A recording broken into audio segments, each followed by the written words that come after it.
أول مرة أعرف إن المغاربة كده. أول مرة في حياتي أعرف إن المغاربة كده.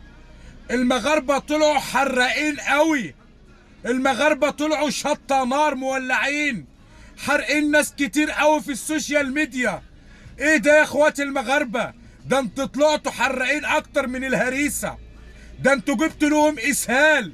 ده انتوا جبتوا لهم مغص. الناس ما بتنامش.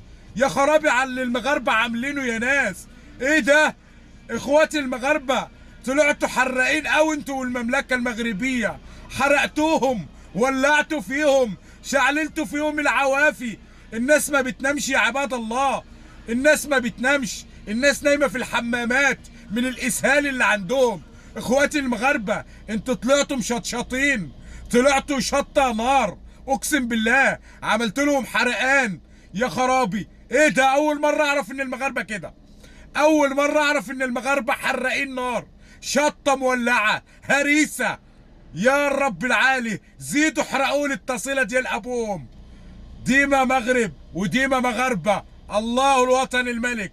قطع الله يدير الخير لكم افريقيا ولنا المملكة المغربية الكبيرة.